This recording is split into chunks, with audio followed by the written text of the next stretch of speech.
All right, welcome to our next segment in Creekside Chat. We're going to tackle the North America Cup. Oh, I can't wait to have this discussion. What a race this is lining up to be here this Saturday. And does Brandon Blvd have any chance from the 10 hole? So, watched the draw and the post-draw commentary in that interview that, I forget who it was up there, maybe it was Rallis or whoever it was, did with Andrew Harris about this draw was hard to watch because he was processing that they had drawn the 10 hole and he was bummed the F out about it, as he should be. Yeah. And it was like watching somebody like... So basically he has no chance. Pure disappointment. He has no chance. It makes it infinitely harder. I think I saw a stat on Twitter. I don't think anybody's won the NA Cup from the 10 hole. It sucks. Like, let's be honest. It sucks that he drew the 10 hole. Yeah. Right? Yeah. And this happens a lot with horses that are primed for a big race. They draw outside. And in this sport, let's just all get real. Like, post position is the biggest handicap against any field, right? Where you draw in harness racing is maybe one of the biggest factors in these big races. It's a huge deal. Yeah, that's why winning the elims matters, right? Because those horses draw in the middle of the pack normally. And he just gets beat in the elim, right? So now you're just getting beat in the elim by a horse that's way out on the outside. All credit to Odds on Mamba. Yeah. But maybe Brandon doesn't even see this horse. Gets beat out, loses that chance, and then draws the 10 hole, and Andrew Harris goes all the way up there to watch. Or maybe you got to give him a lot of credit too. Like, he's present in all of those spots. Yeah. Andrew is. Yeah. Andrew's become like a real good ambassador for their program and the overall sport. And like, our heart goes out to him because, I mean, if Brandon was ours, which we feel very connected to him through Down by the Seaside since he is his son, but if Brandon was ours, we'd be devastated right now because you're going knowing like it's going to take a miracle. Now, if he pulls it off, then he's the best one. Yeah, but there's no chance. Who is the best one for you right now? Well, I mean, I think, I'm going to do this a little later tonight, but I think... Speaking of which, you're doing it later, so concurrently to this, you're going to be able to watch Adam with the In the Money media guys. Yeah.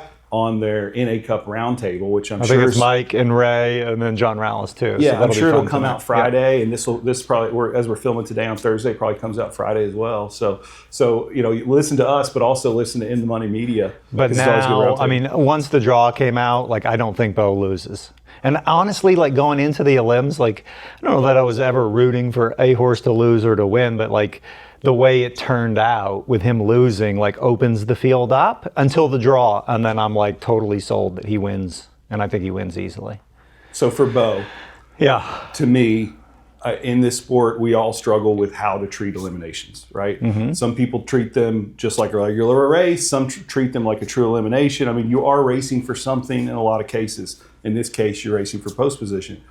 But a lot of ways, like the key to an elimination, like, you're a track and field guy. I'm watching the NCAA men's 1,500 meter last night, and it's one of the heats. Well, the guy from Michigan and BYU, they're in front in the lane, so they just ease up and coast home and let somebody beat them because they don't care because they're moving on to the next thing. Yeah. It's very much like that. And so, is it a loss? Yes. Is the undefeated streak over? Yes. Does it take anything away from the horse long term?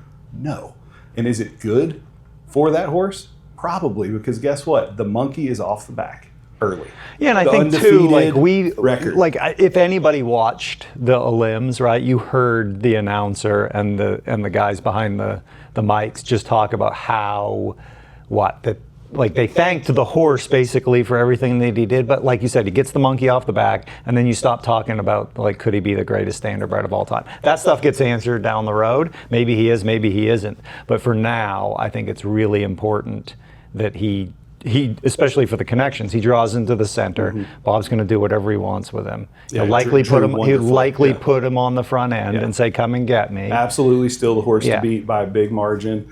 And what it gave us with him losing the limbs and then this really crazy draw for this great horse, too bad. Is we've got this field and we've got this situation where it's good for the sport because we have a much more contentious race than we thought we were going to have. But we did this with Pure Country. Like, she at 2 was undefeated, right? She enters 3-year-old season. She actually loses the first race in an elim, right? She draws outside, and then she proceeds to lose the elimination for like 3 or 4 of the major races, and then comes back and wins from 7, 9, wherever it was. Sometimes for good horses, When the money's on the line. it doesn't matter. Yeah. And that's where I stand on it. I've actually vowed that I'm doing my best, but I can't follow it perfectly, but to not bet on elimination races for this reason, because no one knows what the plan is. No one knows what the perspective is. I mean, no one knows if Beau's camp was okay to lose this race. Like, no, they were not okay. Let's be honest. They are part of you wants to definitely think, not like, okay with they just losing it. not worried about it. They It's a may win. say it publicly, Yeah. but behind the scenes, there isn't a single owner that was like, I'm glad that we were third. Yeah. Yeah. Well, to those owners and to anybody that's feeling bad for Beau, like, don't be. It's just an elimination. He'll still be the race. favorite at Beau's time. Yeah, he'll likely be still on the horse front to beat. end and Yeah. will be, He's catch me if you still can. just as good as a horse as he was 10 days ago. Yeah. Yeah. So, Brandon, poor Brandon. Yeah. So to answer that question, 0.0. And I love the horse too, but like zero chance. I hate to say it. Yeah. It makes it Mount Everest. And Yeah. you could see it on Andrew's face. Yeah. Devastation, like you said Yeah, earlier. hearts go out to those guys. But again, take nothing away from the horse. He's got brighter days coming, bigger races coming. Yep. You know what I mean? He'll survive. We've been there. He'll be there. He'll compete. So look forward to a big one on Saturday. I know Yeah. we're planning to be there, and Yep. we're going to get a real good look at a lot of these horses because I'm excited. This is starting to look like a hell of Pretty a good crop. group of horses. It looked like a crop that you'd want to get a stallion out of, right? Yeah, I think there will be. Yeah. 1 or 2. So we'll be there. Yeah. Excited. I wonder what everybody else thinks about Beau. Does he have any chance from the 10 hole? No, Brandon. Yeah. Beau, Brandon, it's easy to get Beau's going to confused. win from the We're 5, but does focused on Brandon have any Okay. chance from the 10? Who wins the race? And is it Brandon Blvd? Put it in the comments below. Let us know what you guys think.